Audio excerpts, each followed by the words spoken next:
Un saludo a los televidentes de Tinteando con la Firma y nuestro tinto de hoy, que es de café Talla, café de pueblo. No lo vamos a tomar con Jorge Aurelio Toro, docente y muy conocedor de muchos temas literarios, y hoy no lo vamos a tomar ese tinto con un tema que a ustedes les va a agradar, y es del famoso Cosiaca. Don Jorge, gracias por haber atendido la invitación y bienvenido a Tinteando con la Firma. Juan Carlos, pues me la paso tinteando y muy agradable estar aquí tinteando con usted. Muchas gracias por la invitación. Y de un café muy andino. Sí, perfecto, sí señor.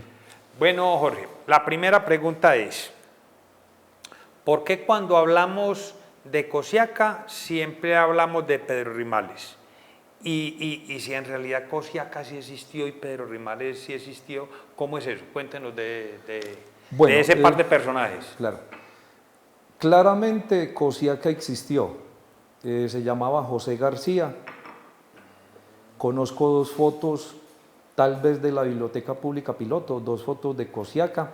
José García. José García, su lugar de nacimiento, como suele suceder con los locos, con los bobos de pueblo, los personajes típicos. Quisiera hacer una aclaración que cuando me refiera en estos términos, pues lo hago pues con mucho cariño, ¿cierto? Claro, claro.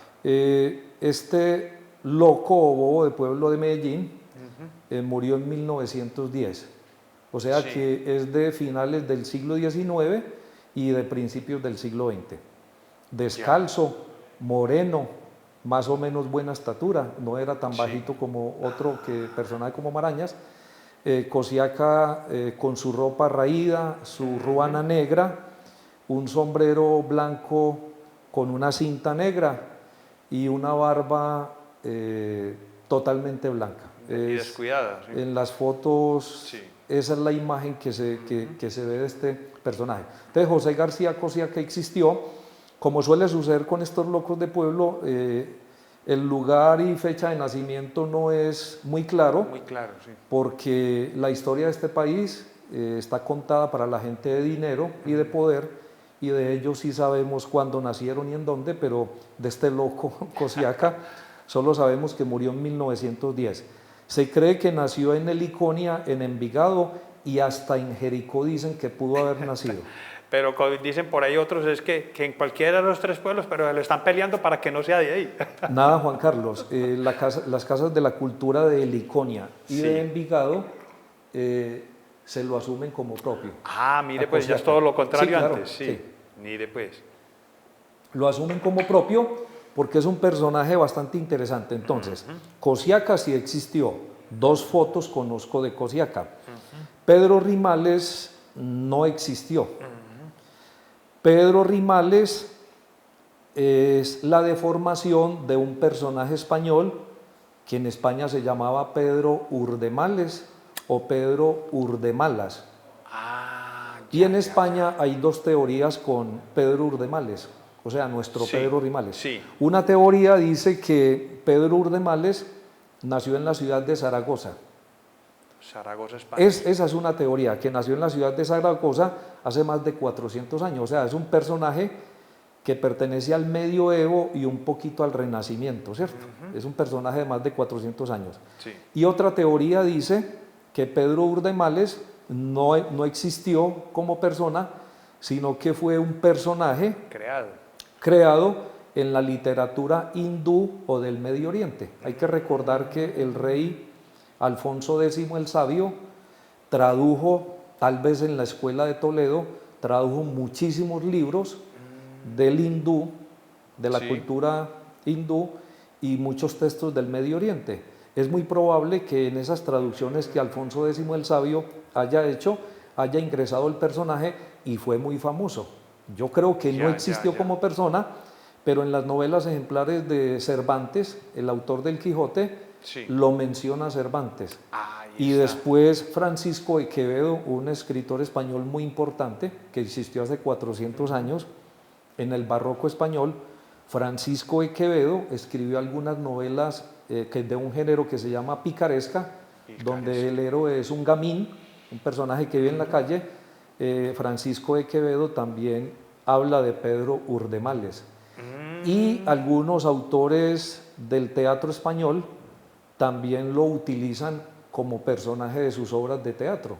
Entonces, ampliamente conocido en España, posiblemente en la época de la conquista o la colonia, los españoles lo traen o aparecen en las obras que ellos traen, y ese Pedro Urdemales de España termina convertido aquí en Pedro Rimales. Sí, sí. Inclusive, pues me estoy desayunando, como decimos por acá, sí. A veces hay cuentos, historias que los juntan a los dos, a Cosiaca y a Pedro Rimales. Es que los dos son idénticos. Cosiaca es el tipo ventajoso y Pedro Rimales es el tipo ventajoso. Cosiaca engaña para obtener un beneficio, y lo mismo hace Pedro Rimales, ¿cierto? Sin embargo, nuestro Cosiaca, decía un humorista antioqueño muy importante, de apellido Betancourt, fue campeón de la trova. Sí. Él es libretista de algunos programas radiales, sí. Y creo que fue el guionista o el que escribió la historia de Rigo. Yo esa serie no... Para esa novela. Esa serie yo no la vi, pero entiendo que de alguna manera él se inspiró en Cosiaca para crear ciertas características de Rigo, sí, como sí. El vivo, el que sale de situaciones de manera jocosa. Sí, entonces, de alguna manera, para escribir los libretos de Rigo, dice este amigo Betancourt que se inspiró mucho en el personaje de Cosiaca, para darle cierta picaresca, cierta gracia al personaje. Entonces el personaje de Rigo tiene características de este personaje, muy bien. Que según dicen los conocedores, tal vez pudo haber sido, digámoslo así, el primer humorista que hubo en Antioquia. Sí. Sus chistes, sus cuentos se constituyen casi que en los primeros que crean ese género, que lo que pasa es que con estos locos, permítame llamarlos así, los podríamos dividir en dos clases. Hay locos que la intelectualidad de una ciudad o de una región pues no se enamora de ellos, y de ellos poco se escribe, pero hay locos geniales como por ejemplo Epifanio Mejía, el poeta, que era loco literalmente, fue un hombre que padeció enfermedades mentales 30 años y era un gran poeta. Entonces este loco era muy amigo de los intelectuales, y por eso sabemos lo que sabemos hoy de Epifanio Mejía. Pero había locos indigentes en la calle que no generaban una buena imagen a estos intelectuales, a estos periodistas y cronistas, y se pierden en el olvido porque no hubo quien escribiera de ellos, ¿cierto? Entonces Cosiaca tuvo la suerte de generar un ambiente positivo, y de él se escribieron muchas historias que están, por ejemplo, recogidas en un libro muy importante para el folclore antioqueño, que es El Testamento del Paisa, de un folclorólogo muy importante, Agustín Jaramillo Londoño, El Testamento del Paisa. Ahí hay muchos cuentos de Cosiaca y de Pedro Rimales. Ese Testamento del Paisa, los televidentes quedarán curiosos con eso, ¿se puede buscar en internet? Totalmente. Yo no sé si estará virtual, pero es un texto que se puede conseguir, yo diría que muy favorable, es muy popular, es muy popular. Yo tengo una edición en pasta dura muy bonita, fue un excelente regalo, pero hay ediciones muy económicas. Qué bien. Ahí está retratada el alma antioqueña, con sus coplas, sus trovas, la culinaria, todo lo que es la cocina, la indumentaria, refranes, expresiones verbales, cuentos. Hay unos cuentos maravillosos. Entonces, vale la pena quien esté interesado en este tema de la cultura antioqueña le eche una miradita al Testamento del Paisa de Agustín Jaramillo Londoño. Inclusive hasta lo lleva ahí se enamorando de la lectura. Sí, porque es muy divertido realmente, ¿cierto? Sí, es absolutamente divertido el texto. Bueno, Jorge, esa fama de Cosiaca, que es casi en todo el país, ha llevado a que en el resto del país nos miren a nosotros los paisas como ese tipo de personajes que aprovechan, oportunistas, tumbadores, o sea, unos Cosiacas en formación podemos ser, nos ven a nosotros. ¿Qué opina usted de esa parte? Juan Carlos, estoy totalmente de acuerdo con usted. Totalmente de acuerdo. Cosiaca es una desgracia cultural, pero Cosiaca no, sino lo que representa Cosiaca. Porque Cosiaca hizo lo que le correspondía hacer y era tener chispa, hacer cosas con las que lograra la supervivencia y él lograba comer y dormir a través de todos estos chistes y cosas. Pero retrató el alma antioqueña y es una tragedia. Vea, quienes estén interesados, Juan Carlos, en eso, hay unas conferencias de Juan Luis Mejía, que fue rector de EAFI, es un académico antioqueño muy, muy importante.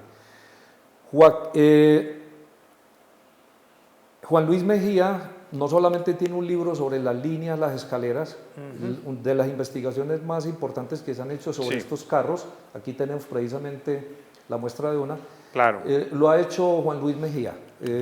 Es una investigación bastante interesante que se la publicó hace 25 o 30 años el Banco Cafetero, imagínense. Oiga, por bueno, este señor tiene un artículo y una conferencia que se llama El culto al vivo. Y la primera expresión de viveza en Antioquia, según Juan Luis Mejía, la tuvo Cosiaca y un escritor de Santa Fe de Antioquia que tiene un cuento bellísimo, bellísimo pero terrible. Se llama Que pase el aserrador. Ese cuento habla de un paisa que se vuela del ejército y se vuela con un boyacense y estando en las orillas del río Nus, muertos de hambre, descubren que hay un francés instalando una mina por allá en las orillas del río Nus y ellos van a pedir trabajo allá. Hay una tarabita que es un cable por el que ellos pasan por el río Nus y entonces del otro lado les dicen, pero ustedes ¿qué saben hacer? Porque lo único que necesitamos son aserradores. Y ahí mismo el paisa dice, no, es que yo soy aserrador y de los mejores. Y le preguntan al boyacense y él es honesto y dice, yo no sé. Claro. Entonces el paisa logra pasar, parece ser según el cuento, que el boyacense se murió de hambre. Entonces el antioqueño pasa y a través de eso que llamamos la viveza, logra impactar en la esposa del francés, del conde Nadal, pues que inclusive es muy gracioso la unión de las dos palabras, eso era tan lejos que era un conde Nadal, logra simpatizar con la esposa y con los niños. Entonces, en vez de estar trabajando, se la pasa con un tiple, entreteniendo a la señora y a los muchachitos. Y cuando finalmente le toca salir al corte, los trabajadores descubren que de eso no sabía nada. Pero utiliza otra vez el engaño y logra sobornar a los trabajadores que él tiene a cargo y entonces parte de lo que él ganaba sin saber lo reparte y de esa manera logró estar durante muchos años en esa empresa y hacer unos ahorros y y casarse con la trabajadora de la mina, ¿cierto?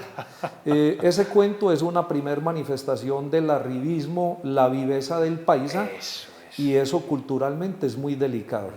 Y después, si unimos a eso a Pedro Rimales y los cuentos de Cosiaca, diríamos que los paisas estamos muy mal armados, porque lo nuestro es tumbar, ser vivo y ser deshonestos. Y a eso le hacemos culto, le hacemos propaganda y nos sentimos muy orgullosos cuando en un negocio tumbamos al otro. Y tenemos todo un lastre, arrastramos todo un lastre. Es que esa es la fama que tenemos. Sí, unido a lo que usted acaba de decir, miramos cuando contamos los chistes donde siempre hay un bogotano, un pastuso y un paisa, eso culturalmente nos mete en problemas con las demás regiones del país. Somos sobradores y le hacemos un culto a la viveza.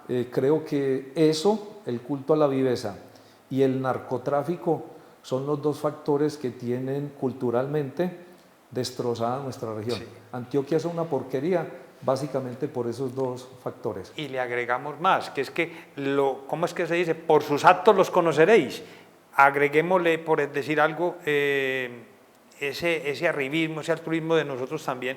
Mire el metro de Medellín, cómo es que no lo tiene Bogotá pero lo tiene Medellín. Entonces todo ese tipo de cosas hacen también que haya, como dicen por ahí, esa cosita que nos tienen hacia nosotros, ¿cierto? Totalmente. Es un chauvinismo, es creer que somos el ombligo del mundo, que somos los mejores, y eso tiene que caer muy mal en las otras regiones. Entonces, eso está muy mal realmente, y culturalmente desde las instituciones educativas deberíamos empezar muy lentamente a hacer un desmonte gradual de todos esos elementos culturales que no nos hacen buenas personas, sino pésimos vecinos. El cuento, uno de los cuentos famosos y cortico de Cosiaca es el que, muerto de hambre, llega por allá a un restaurante, le dice a la señora que le sirva un almuerzo, pero que así como en la casa de él, ¿sí? Exactamente. Y entonces la señora se lo sirve y él sale y se va, y la señora va y lo persigue. Venga, usted no me ha pagado. Y no, es que yo en mi casa no pago. Exactamente. Sí. Ese es famosísimo. Y el otro es cuando hace sus necesidades y las tapa con un sombrero. Y le preguntan qué hay ahí, y él dice que hay un pájaro de 7 colores y que vale 100 pesos. Y entonces cuando recibe la plata le dice a la persona, no lo destape sino cuando yo me vaya, y meta la mano lentico, porque de pronto se le vuela, y cuando la persona ya descubre lo que compró, pues el hombre ya tal vez estará gastando su plata. Culturalmente a eso es a lo que le hacemos, ponemos como paradigma o como modelo de comportamiento. Y con Jesús del Corral, con Cosiaca, con Pedro Rimales, lo que estamos haciendo es un culto al vivo. De hecho, este señor Juan Luis Mejía menciona más o menos 20 o 25 refranes de la cultura popular antioqueña que enaltecen el carácter de vivos y de ventajosos que tenemos, ¿cierto? No me Pero digas, es impresionante, entonces valdría la pena... ¿De pronto recuerda algún...? No, claro.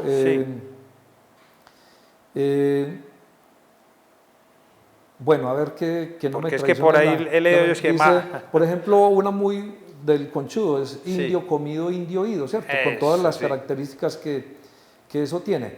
Existe un refranero impresionante sobre lo que es echar ventaja. Entonces, cuando una cultura, sus refranes, que pueden ser pequeñas píldoras que nos sirven moralmente para ejecutar acciones, son de ese talante, diríamos que culturalmente hay que empezar a revisar toda esa cosa que hace grande Antioquia y empezar a reemplazarla por refranes que respeten a comunidades como las indígenas o como a los negros, los afrodescendientes, que respeten a otras diversidades sexuales, que entendamos que la vida no es solo trabajar, sino también hay un derecho al ocio, que hay una ética comercial, que implica que en un negocio ojalá ganemos los dos, y que se negocie de frente y seamos claros en qué es lo que se está vendiendo y qué es lo que se está comprando.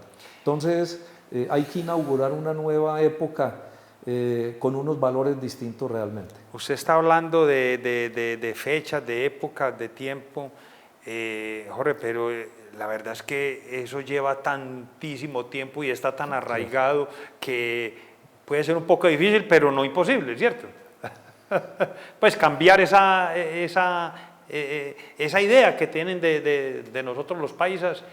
Juan Carlos, lo que pasa es que nosotros, como sociedad, nos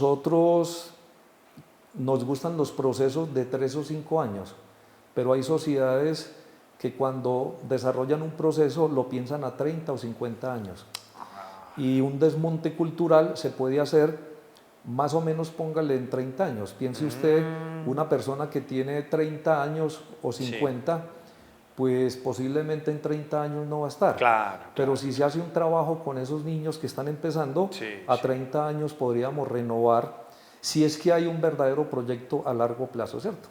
Pero los docentes, los padres de familia requieren una percepción de una ética distinta, no alimentada por el culto a la viveza ni el narcotráfico, que es enriquecerme ya, sino que tenemos que inaugurar otros valores totalmente distintos. Interesante ese tema, Jorge. Bueno, siguiendo en el tiempo, ¿qué otros cosiacas O sea, digamos que así como en un salón de clase siempre está el gordo, está el flaco, está el inteligente, está el bruto, está el perezoso, está el que es buen estudiante, pues así en cada pueblo de pronto había su cosiaca. Existieron más cosiacas, ¿cómo fue el cosiaca de Andes? Juan Carlos, vea, cuando empecé a investigar un poquito sobre Cosiaca y Pedro Rimales, en la categoría que podríamos llamar, como se llaman en ese momento, lo digo con todo respeto, sí, pues los modos de pueblo, los personajes típicos, el primero que se me vino a la mente fue un cuasi filósofo griego, que era Diógenes el Cínico, que vivía entre un tonel, así como el Chavo del Ocho vivía dentro de un barril, porque pertenecía espiritualmente a una comunidad que eran los cínicos. En griego cínico significa perro, y el proyecto de ellos era vivir tan simple como un perro callejero. Por eso este hombre vivía en un tonel. Era un estilo de vida, una filosofía. Totalmente. Dicen, hay una anécdota de Diógenes muy bonita que dice él que él creía que era sencillo hasta que vio a un niño comiendo con la mano.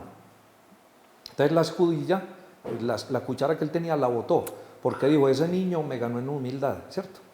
Entonces despojarse absolutamente de todas las comodidades y vivir lo más libre posible. Ese era Diógenes el Cínico. Tiene historias bellísimas sí, como aquella en donde Alejandro Magno, por ahí hay una contradicción yo creo, porque la fecha de nacimiento y muerte de Alejandro de Macedonia es muy forzadita con la fecha de muerte, porque otra vez sobre los locos es difícil determinar la fecha de nacimiento. Claro que sí. Otra vez por lo mismo, la historia está al servicio de los que tienen dinero y ejecutan grandes hazañas. De un loco, pues ¿quién se va? Por ahí dicen que tiene más papeles el Chavo. Pues bien, Diógenes, imagínense los papeles que tendría. Claro. Dice que Alejandro Magno quiso conocerlo y se fue hasta donde él estaba, hasta donde estaba metido en su barril, y llegó Alejandro con toda la potestad de un emperador de esos y le dice, lo admiro mucho y pídame lo que quiera. Y él le dijo, por favor retírese que me está tapando el sol. Pues para él era más importante recibir el calorcito del sol que cualquier cosa. Eso habla un poquito del talante de este hombre y tiene 1000 anécdotas.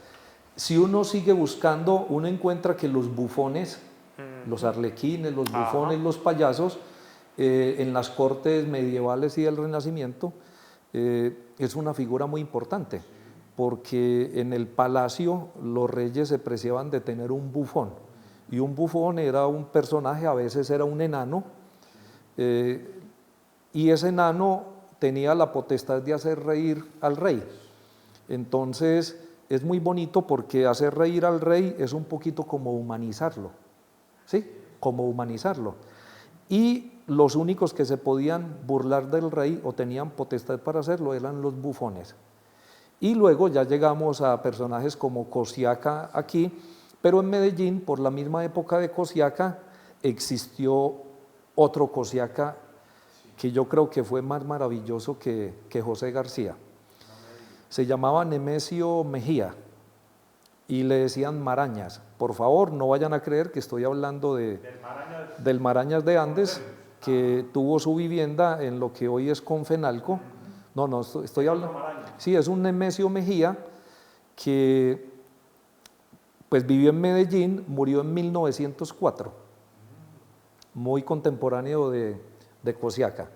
Marañas era desdentado, era una cosita así chiquita, con una jíquera, un bolsito hecho en fique, una ruana que no se la ponía como Cosiaca completamente, sino que se la terciaba en el hombro, con un sombrerito de fieltro, y descalzo, por supuesto. A Marañas era lo que decía doña Gabriela Restrepo en San Luis, la mamá de Gustavo Zapata, decía que Marañas era un calzón sin gente, y es que como en esa época pues se usaba ropa regalada, le gustaba la ropa 3 o 4 tallas más grandes. Entonces parecía un calzón sin gente, era que le decían a estas personas.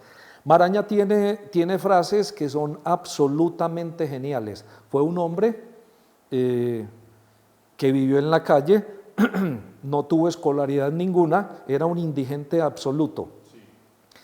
Alguna vez narran los cronistas que en una esquina donde hoy es el edificio Coltejer, en pleno Junín, había dos ricos de Medellín tomándose un café, cualquier cosa, y vieron que venía Marañas, Nemesio. Entonces, con ganas de burlarse de él, de pasar un rato agradable con el loco este, lo llaman y le hacen la pregunta que no se le puede hacer a alguien que no tiene nada. Llega un rico y le dice: Marañas, ¿cuál es el secreto para conseguir plata? Imagine usted preguntarle eso a un indigente. Y él se quedó mirándoles y les respondió una cosa que es absolutamente genial. Les dijo: compren un solar en Bello y pónganse a aguantar hambre. Ese principio es el principio más efectivo de lo que es la propiedad raíz. Eso, cualquier rico emplea eso. Tienen un solar, lo que llamamos engordar un lote, y solo lo venden cuando creen que tiene un precio en el que pueden ganar mucho dinero. Y eso lo dijo Marañas hace 100 años aproximadamente. Tiene otra frase muy bonita. A Marañas, cuando prendieron la primera bombilla eléctrica en Medellín, que eso fue en 1898, muy cerquita a la Guerra de los 1000 días, ¿sí?, a finales del siglo. En 1898, Medellín compró la primera máquina para producir energía, la primera planta, que creo que canalizaron como 3 quebradas, una de ellas me parece que la Yurá, la Santa Elena, que es la que pasa por debajo o por un lado del edificio Coltejer, y montaron esa planta. Eso valió 300.000 pesos de la época, que eso era una fortuna, pero había que armar esa pequeña hidroeléctrica. Entonces trajeron desde Estados Unidos unos cables, unas bombillas, lámparas, además del montaje pues de esta planta, y eso pues costó 300.000 pesos. Y imagínense quién estaba de primero cuando prendieron las 150 bombillas en todo el centro de Medellín, donde hoy está la iglesia de la Candelaria. Creo que la Candelaria es la que queda en el Parque de Berrío. El primero que estaba ahí como novelero era Marañas. Y entonces tipo 6:30, 7 de la noche, hacen el conteo regresivo desde 10, 9, 8, y Marañas ahí esperando ese milagro. Y cuando prenden las luces, uno no puede medir el impacto que pudo haber sido para la gente de Medellín, acostumbraba a iluminarse con velitas de cebo, ¿sí? Y había un personaje del municipio que era el sereno, que era el encargado de ir prendiendo las lamparitas en las esquinas, que funcionaban con aceite. Me imagino que se apagaban hasta que se acababa el aceite y la ciudad quedaba a oscuras. Entonces, cuando sucede ese portento de que la gente por primera vez en Medellín ve un bombillo eléctrico y fueron 150, eso causó una impresión muy grande. Y dicen los cronistas que este bobo lanzó una frase maravillosa. Se quedó mirando esos bombillos y dijo: ahora sí te jodites, luna, a alumbrar a los pueblos. ¿Sí? Muy bonito. No, totalmente. Y eso lo dijo un personaje que creíamos pues como bobo de pueblo, ¿cierto? Que es absolutamente genial. Y para terminar con Marañas, tiene una anécdota muy bonita, tal vez la última, y es que cuando estaba muriéndose en un hospital de caridad, atendido por monjas, atinó a mandarse la mano al bolsillo y cogió 2 moneditas. Y lo último que dijo antes de morirse fue: o me faltó vida o me sobró plata. No me diga. Oiga, que en cierto modo hasta unos filósofos. Total, es que Marañas se lanzó unas frases increíbles. Sí, un hombre sin escolaridad, pero era absolutamente genial en algunas expresiones que tenía. Ese fue Marañas, un cosiaca de Medellín, bastante famoso, y del que se refieren muchas anécdotas. Bueno, Jorge, era usted hablando de Marañas, del líchigo, del sombrerito, de la ruana, y me acuerdo de la foto que tenían en la oficina del difunto John Lemus, una foto inmensa de grande a blanco y negro del famoso Juan Bobo de aquí de Andes. Sí, me hizo usted acordar de eso. Era Juan Bobo una especie de cosiaca. En Andes hubo cosiacas. Juan Carlos, vea, yo recuerdo la imagen del cuadro de la oficina de John Lemus y es un cuadro que se nos quedó a la generación en la mente, pero al personaje yo no recuerdo haberlo visto nunca realmente. Solo recuerdo el cuadro y no retengo anécdotas del viejito. No sé si era mala clase, si le gustaba socializar con la gente, si era dicharachero o si por el contrario era una persona hosca, sola, realmente no. Pues lo que yo he escuchado es eso, de que él era más bien repelente y que la gente para sacarle la rabia le ofrecían plata porque decían que a Juan Bobo no le gustaba la plata. Eso es lo que yo pues más que todo he escuchado pues de la gente mayor. Correcto. Escucho eso. Pero hay dos personajes en Andes, uno que yo recuerdo, lo tengo en la memoria muy de niño y le decían Sierrita. Sierrita, repartía señor. leche, los tratos de leche en botellas de aguardiente, diagonal a la alcaldía, en el blanco y negro, si mal no estoy, un señor, claro, así don se llamaba. Martín. Y ese es el recuerdo de niño. Yo lo veía llevando botellas de leche a los tratos pues, de los clientes. Pero hay una anécdota muy curiosa con Sierrita y tiene que ver como con cierta misoginia, cierto odio a la mujer que de pronto desarrollaba. No sé si fue una mala percepción, pero como en Andes había en esa época, en los 60 o en los 70, tribunales, aquí había magistrados y ese gremio bebe mucho. Entonces, en esos 3 negocios o 2 negocios que habían al frente de la alcaldía, el Cafetalito, el Blanco y Negro, no sé si el Minerva existiría en esa época o no, pues los magistrados bebían mucho y les gustaba bastante emborrachar a Sierrita, porque el viejito cuando se emborrachaba tenía una frase que lo caracterizaba, que es muy misógena. Y me van a disculpar pues los televidentes, pero la frase más o menos era: gas mujeres, monstruos que hasta tetas tienen, que es una frase muy... No me digas, y lo emborrachaban solamente para escucharle una frase muy cargada de misoginia, ¿cierto? De este personaje que lo conocí descalzo y repartiendo traticos y leche. Y en Ciudad Bolívar, no recuerdo el apodo, porque estos personajes todos tenían apodo. En Ciudad Bolívar había otro personaje igualmente callejero, que tenía un odio a la mujer impresionante. Uno no sabe la experiencia vital de estas personas, qué traumas, qué cosas vivieron, pero este hombre en el parque de Ciudad Bolívar tenía 2 características. Uno, cuando lo molestaban, él era feliz tratando a los hombres como si fueran mujeres. No me digas. Entonces, por ejemplo, se le arrimaba con intención de agredir a un hombre que lo estaba molestando y le decía al oído: aquí te cogí cansada. ¡Ay!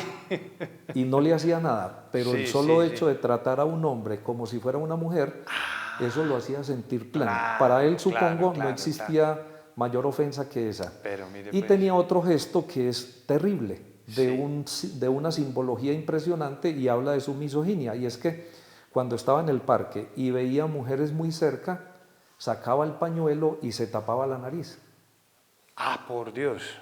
No era de insultarlas, sino de un gesto que es muy fuerte, ¿cierto? Por Dios, entonces, tremendo. Estos son personajes ya no como cosiacas que hacen alarde de su viveza para comer y beber de cuenta de otros, pero sí personajes callejeros que tienen unos comportamientos bastante interesantes. Y hay un personaje poco conocido en Andes, que vivió en El Hoyo, se llamaba Froilán Ruiz, era hermano de Manolito, uno que jugó en fútbol en Andes en la década de los 70. Manolito era un negro chiquito que no sé si era marcador de punta o puntero, bastante conocido. Y Froilán, el hermano, estudió en el Juan de Dios Uribe. No sé si se graduó, el caso es que llegó a trabajar en los tribunales que habían en la alcaldía, digámoslo así, ¿cierto? Sí, señor. En esos tribunales era citador, tenía un trabajo ahí sencillo pues, en esos tribunales, y este gremio que bebía tanto le daban aguardiente porque era un personaje genial. Sí, sí, Sí, era agradable totalmente. hablar con el hombre. Froilán, de hecho un bachiller del cincuentenario del Juan de Dios Uribe, Sí, un señor. señor Antonio Agudelo, escribió un libro y tiene una de las crónicas, yo creo que esa es de las mejores crónicas que se han escrito en Andes sobre un personaje específicamente que existió, ¿cierto? Se llama Froilo, la crónica. Don Antonio en esa época que la publicó, se la publicó con un seudónimo A de la T, la inicial A y la T de la un poquito, no sé si afrancesado el asunto, pero esa crónica es bellísima porque retrata a este hombre que era un hombre humilde, que se creía blanco, siendo moreno. Siempre que le decían negrito, él decía, moreno pálido, querrás decir, ¿ves?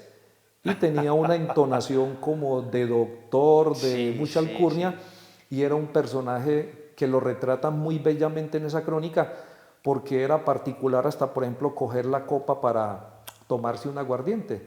Tenía su estilo, pues. Sí, él nunca pedía un aguardiente, sino que él pedía, dame por favor un néctar con nafta. Entonces era un aguardiente con leche. Por Dios.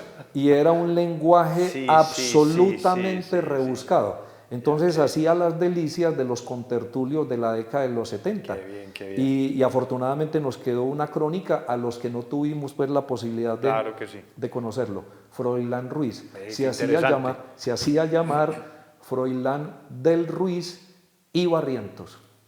Pues madre, muy español pues. No, eso claro, es que como dice el himno, esbeltos hidalgos, de una estirpe ancestral castellana. ¿Cuál? Pero el hombre se sentía así. Total, un personaje, se creía ese cuento. Totalmente un personaje. Pero usaba, de alguna manera, Froilán usaba todos estos encantos pues para gorrear aguardiente. Claro. Él sabía que agradaba con eso, entonces lo utilizaba.